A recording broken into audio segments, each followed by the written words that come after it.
Bien, la edición 2021 del Congreso del Futuro estaba marcada por abordar también lo que ha ocurrido en relación a la pandemia, por supuesto. Es evidente que así sea, dado lo que ha ocurrido en los últimos meses y las proyecciones que hay respecto a cómo nos va a cambiar esta enfermedad, el COVID-19. Bueno, precisamente desde ese punto de vista es que se incorporó también una mirada específica respecto a la forma en la que nosotros nos estamos relacionando con el medio ambiente y a los riesgos hacia el futuro de que surjan nuevas pandemias o epidemias relacionadas precisamente a la forma en la que estamos interactuando con otros animales y con nuestro entorno. Bueno, es parte de lo que queremos conversar con uno de los participantes de esta edición del Congreso Futuro 2021. Estamos junto a Fernando Mardones, académico de epidemiología veterinaria de la Escuela de Medicina Veterinaria de la Universidad Católica. Fernando, gracias por conversar con nosotros. Bienvenido.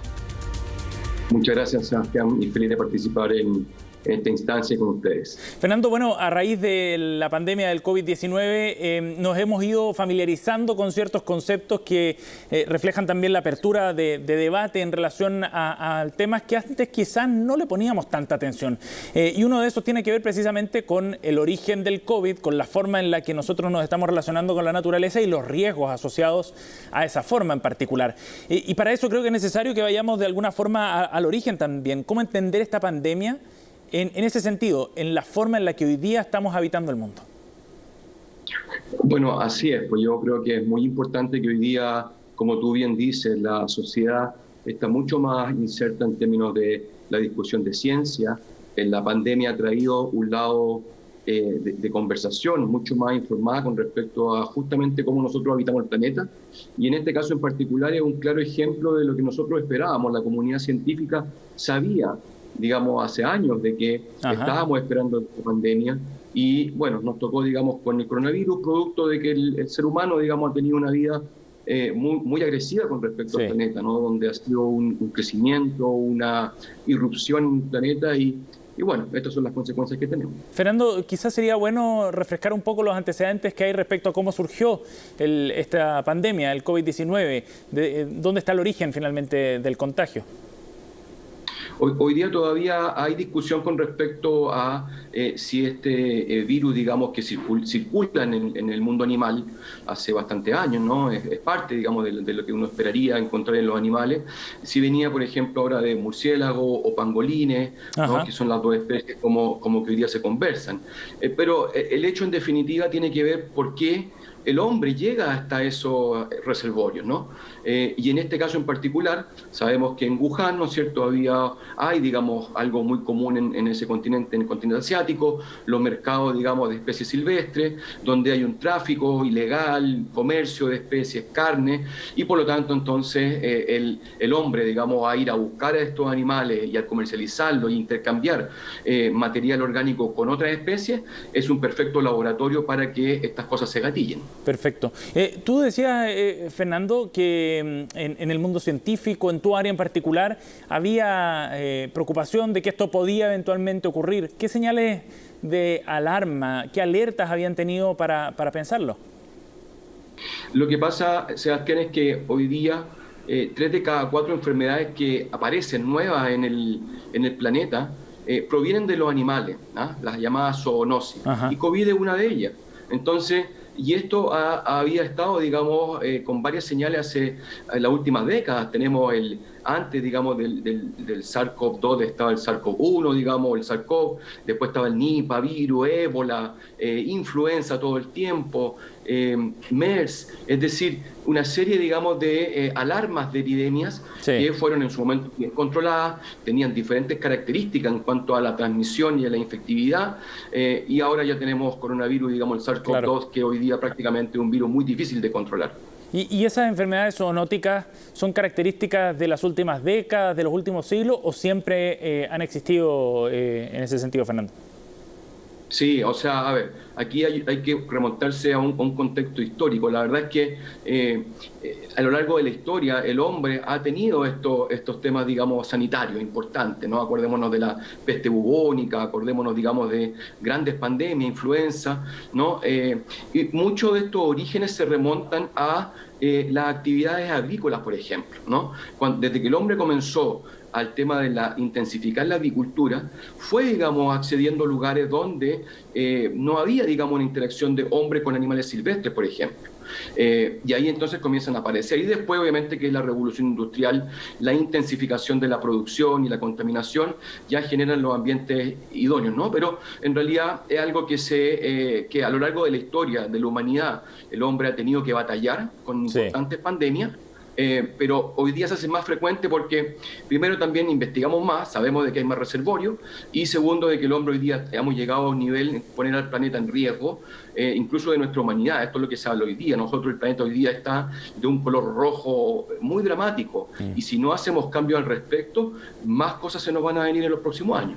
Claro, ¿cuáles son los riesgos que vienen hacia el futuro a partir de esas alertas, Fernando?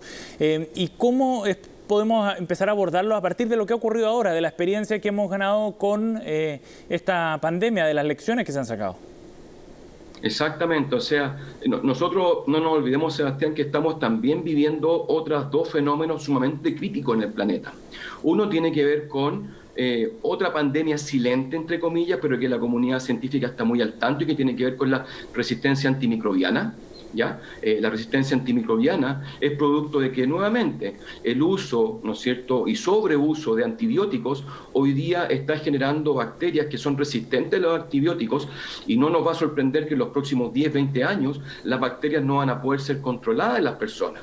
Eso está ocurriendo hoy día, y hacia el año 2030 o 2050 hay reales alarmas de que si no cambiamos la forma de abordar la salud, nos vamos a complicar mucho más. Sí. Y el otro, que también es muy evidente, Sebastián, tiene que ver con el cambio climático. Por supuesto. El cambio climático, que es un fenómeno, digamos, a nivel del planeta, ya está generando una serie de efectos que estamos viendo, digamos, que también nos está perjudicando. Entonces, estamos, digamos, en una situación crítica, y yo creo que lo peor está por venir. Sí.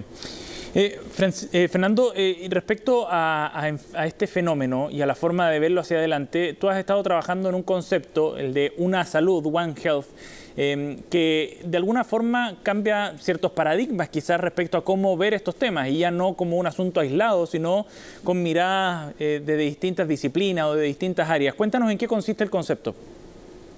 Así es, Sebastián. O sea, a ver, aquí también, ¿no es cierto?, históricamente, incluso desde nuestros ancestros, ellos entendían, digamos, de que la salud era una interconexión de varios componentes, del medio ambiente, de la armonía con los animales, la salud de las personas, la alimentación. Y eso claramente entonces una forma de vida en el tiempo se fue perdiendo, hasta que ya la comunidad científica, ya hace unos 20, 15 años, otra vez ya acuñó este término de una salud. Yo tuve la suerte de estar en UC Davis, donde ahí fue justamente uno de los promotores de esta iniciativa donde surgió. Y hoy día la Organización Mundial de la Salud, la Organización Mundial de la Salud Animal y la Organización Mundial para la Agricultura y la Alimentación, la FAO, han generado una alianza tripartita, y lo que recomiendan ellos es que tenemos que adoptar una visión de una salud, es decir, reconocer de que la salud de las personas tiene una estrecha relación con la salud del medio ambiente, de los animales, ¿no es cierto? Y eso tiene que ser abordado en forma interdisciplinaria, colaborativa y en el largo plazo. Y eso significa romper con ciertos esquemas con los que se ha trabajado hasta ahora, ¿no? Donde, por ejemplo, el foco está puesto en la salud de las personas sin mirar mucho a los otros ámbitos que tú mencionabas. Totalmente, Sebastián. O sea, hoy día esta cosa de que cada profesión, ¿no es cierto?, es prácticamente un silo, ¿no?, y que cuesta mucho entrar a ese silo y cambiar ese silo, lo que tenemos que hacer nosotros es justamente romper esos silos y ver cómo podemos seguir trabajando juntos. En nuestro caso, por ejemplo, desde la medicina veterinaria con la medicina humana, ¿no es cierto?, incluyendo, digamos, la ciencia del medio ambiente, incluyendo también la sociología. De esa forma está demostrado de que es mucho más eficiente abordar estos problemas que en forma separada, ¿no? Hoy día tenemos tremendos temas de una salud en nuestro país. Tenemos una población abrumadora de, por ejemplo, perros que andan deambulando en la ciudad y que tienen un impacto en la salud pública, y también, por ejemplo, en la vida silvestre. Tenemos un tremendo tema y un pendiente con la agricultura familiar campesina, que en nuestro país es tremendamente importante, una fuente de alimentos. Sin embargo, ellos están sujetos fuertemente al cambio climático, no solamente en la producción, sino que también en la salud de los animales. Fernando, están expuestos a horas de calor, aluviones, todo ese tipo de actividades, de fenómenos. En la práctica, ¿eso en qué se traduce? O sea, la forma de trabajar los aspectos de salud pública, de prevención, de cuidado, de bienestar. ¿En qué se traduce en la práctica una mirada como la que están planteando? Desde mi perspectiva, tiene dos componentes, ¿no? Un componente tiene que ver, el principal componente tiene que ver con la educación. Una educación que parte dentro de la casa, ¿no? De lo que cómo nosotros estamos viviendo, ¿no? Hoy día, fíjate que uno de los componentes más importantes que impactan el cambio climático tiene que ver con la afluencia. Aquellas personas que tienen tanto, digamos, económicamente y tanta riqueza, tienen un impacto tremendo en el medio ambiente. Entonces, el llamado a la austeridad, por ejemplo, en aquellos que no lo tienen hoy día, y obviamente acompañado de una buena ciencia, un entendimiento de científico. A nivel de profesiones, por ejemplo, nosotros estamos llevando iniciativas muy interesantes. Por ejemplo, yo que soy profesor de la Escuela de Medicina Veterinaria, junto estudiantes de medicina veterinaria con estudiantes de medicina para conversar temas en comunes. Y es impresionante cómo cambia, digamos, la percepción y el entendimiento del concepto de la salud. Y por supuesto que hay otra dimensión muy importante que tiene que ver desde arriba, desde lo que son hoy día las políticas públicas, lo que es la clase política, lo que es financiar proyectos de investigación que tienen características multidisciplinarias entre instituciones. Esa es la forma que tenemos que hoy día trabajar nosotros. ¿Y eso significa también cambiar quién encabeza en la estrategia? Te lo pregunto porque finalmente si tú mencionas a un foco, digamos, en el medio ambiente, otro desde el punto de vista de los animales, por ejemplo, de la forma en la que se desarrolla el mundo rural, etcétera, eso requiere de trabajos sectoriales también diferentes, ¿no? Totalmente, Sebastián. Aquí todas estas cosas que parecen ya tan antiguas, ¿no? Hoy día, por ejemplo, se habla de liderazgos compartidos en equipos de investigación, ¿no? Esto de que sea una cabeza en vez de que sean tres que pueden ser diferentes dimensiones al mismo tiempo trabajando, conformando equipos. O sea, requiere todo un cambio en la forma de trabajar, un cambio en la forma de colaborar. Sí. ¿No es cierto? Muchas veces se critica el nivel, digamos, de egocentrismo o individualidad que hay en el mundo científico, y eso es así. Entonces, eso tiene que cortarse, ¿no es cierto?, desde nosotros que estamos en la academia para poder colaborar con otros actores, darle la oportunidad a la gente más jóvenes, ¿no? Y también buscar la forma de relacionarse con personas en otro ámbito. Sí. Fernando, te invito a que hagamos una pausa. Tenemos que separarnos un instante, hacer una pausa, un corte, pero volvemos de inmediato para seguir profundizando en estos temas. Estamos en entrevistas aquí en CNN Chile.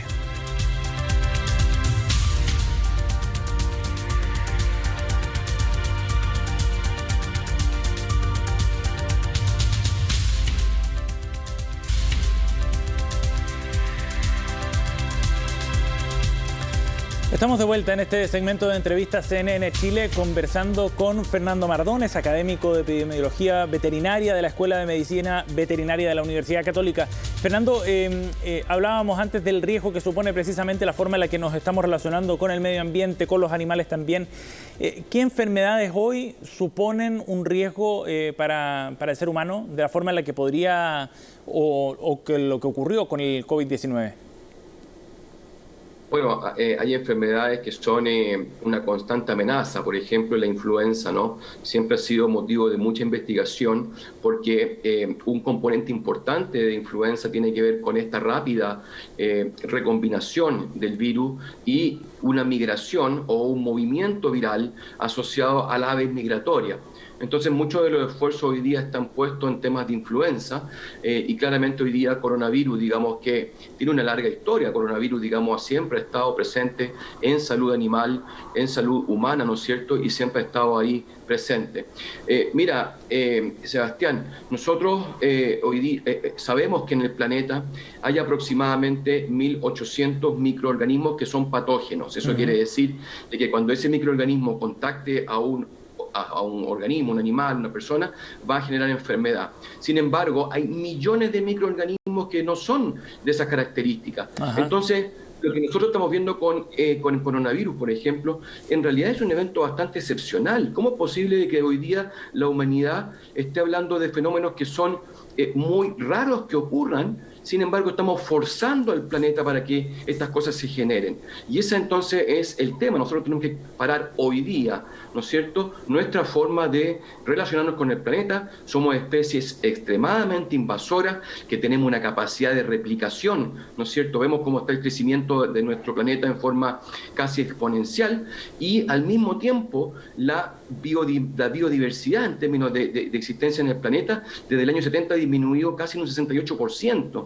Entonces realmente estamos poniendo el planeta en aprietos, sí, y es cualquier fenómeno que ocurra para que podamos tener otra característica u otra enfermedad presente. Sí, ahora, de acuerdo a lo que tú planteabas antes, estas amenazas no son tan sencillas de combatir en la medida que requieren un cambio de paradigma que es muy importante, que tiene afectaciones desde el desarrollo de las ciudades, de desarrollos productivos también asociados a ciertos rubros específicos.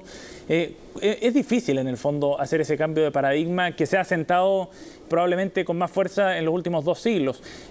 ¿Cómo realizar ese cambio, Fernando, tanto a nivel general, colectivo, como a nivel individual? Bueno, si uno se ve, digamos, por ejemplo, los temas de la alimentación hoy día, es un tema sumamente importante, ¿no? ¿Cómo nos estamos alimentando? ¿Cómo estamos accediendo a un alimento que realmente cumpla con baja, ¿no es cierto?, huella, digamos, de impacto en el medio ambiente, ¿no? Muchas veces, y uno ve, digamos, en los supermercados, un ejemplo medio burdo, pero una sandía en julio, ¿no? ¿Qué necesidad existe hoy día de querer comer una sandía que proviene de países bastante remotos, ¿no?, y que puede entrar incluso algún tipo de riesgo al país, ¿no? Claro. Cuando en realidad podemos esperar en la temporada, ¿no es cierto?, que es tan rica además que nuestra sandía.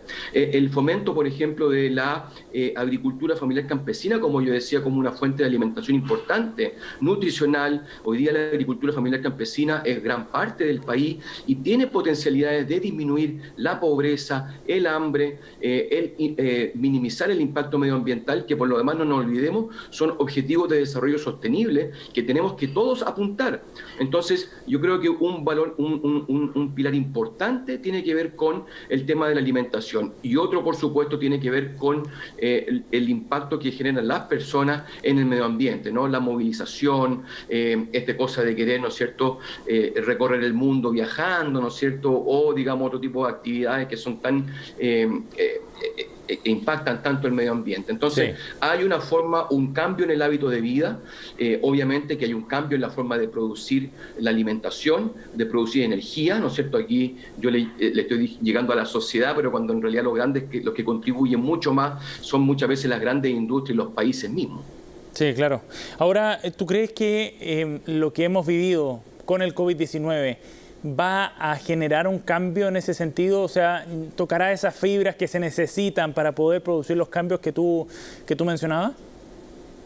Es lo que todos esperamos, Sebastián. O sea, esto es como, si no aprendemos ahora, ¿cuándo? ¿No es cierto? O sea, yo creo que lo que hemos vivido, lo que nos queda por vivir, que prácticamente van a ser tranquilamente 2 años en situaciones de pandemia, tienen que generar un cambio en las personas. A veces uno se preocupa cuando lee a los economistas, ¿no es cierto?, y dicen de que prácticamente va a haber un resurgimiento económico en el planeta, como si nada fuese a cambiar. Yo creo que aquí hay un llamado importante a la conciencia de cómo vivimos, a la conciencia, digamos, de qué es lo que queremos en la vida, nuestras aspiraciones.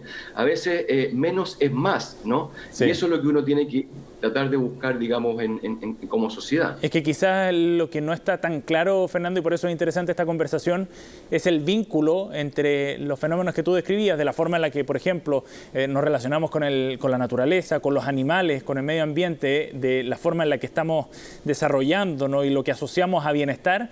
Hacer ese vínculo con el origen precisamente de la pandemia quizás no está tan claro.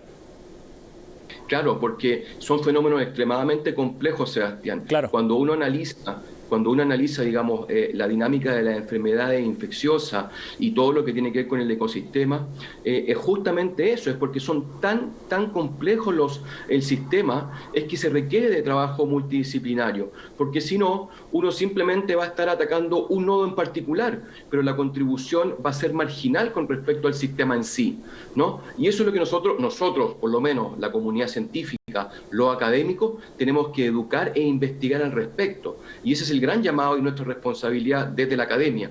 Pero también la sociedad tiene que estar abierta a educarse y a conocer, digamos, y ser curioso al respecto de todo esto que está ocurriendo. Son muchos los ejemplos y los casos que tenemos en nuestro país que son hoy día críticos. Puedo nombrar muchísimos casos. Sí, Fernando, eso te iba a preguntar desde la perspectiva local, porque hemos hablado en términos globales, pero desde la perspectiva local, en el caso de Chile, ¿cuál es el aterrizaje de este cambio?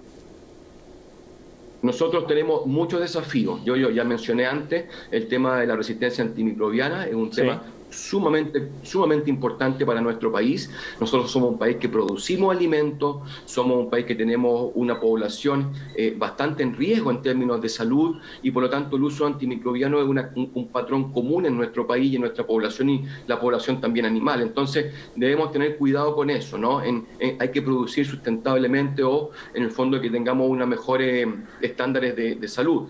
Lo otro importante tiene que ver con la alimentación justamente. Hoy día hay un tema que es tremendamente importante que son la inocuidad de los alimentos y la seguridad alimentaria. Es decir, que yo garantice alimentos que sean inocuos para las personas, que no generen enfermedad y también que yo garantice la cantidad y la calidad de los alimentos a la población. Por ejemplo, hoy día nosotros miramos con preocupación toda esta tendencia muchas veces de querer alimentarse en forma orgánica, como también le llaman, ¿no? Muchas veces. Pero la alimentación orgánica no está bien certificada y tampoco está bien entendida. No porque yo tenga viviendo en una granja un chancho con una vaca, con una gallina, entre medio de lechuga y coliflores, eso va a ser sano. Al contrario, eso tiene una cantidad de riesgo impresionante. Eso nosotros ya lo vivimos en las épocas prehistóricas o, ¿no es cierto?, temprana en la civilización, cuando vivíamos 35, 40 años. Entonces también no hay que verlo desde el punto de vista de que tenemos que retroceder, digamos, en nuestra forma de vivir. Hay que saber hacer ese tipo de cambio. Fernando, una última pregunta con una reflexión que no es sencilla, pero ¿estamos a tiempo todavía? Por supuesto. ¿Sí? Pensé que preguntaba. No, estamos a tiempo de hacer esos cambios precisamente. Es que tenemos que hacerlo, Sebastián. O sea, yo creo que es ahora o nunca. Es un momento, es un punto de inflexión para el planeta. ¿Ya? Nuestra mirada es realmente pesimista, es muy crítica, es muy preocupante y si no cambiamos hoy día vamos a estar muy complicados en el corto plazo. Yo ya mencionaba antes, la resistencia antimicrobiana, el cambio climático, son cosas que están ocurriendo. Lo que pasa es que hoy día vemos COVID como un efecto, una crisis aguda, ¿no? Pero en el mediano plazo, en el largo plazo, a mí no me cabe duda de que o cambiamos hoy día o vamos a tener consecuencias peores para nosotros y para las futuras generaciones.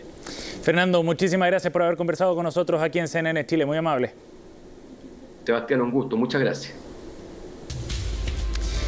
Bien, la conversación con Fernando Mardones para abordar desde otra perspectiva lo que está ocurriendo en el ámbito de la salud. Definitivamente la pandemia cambiará muchas cosas. Una de ellas tiene que ver también con los paradigmas que hasta ahora nos han guiado en materia de prevención, de cuidado y de bienestar, que probablemente ya no serán los mismos.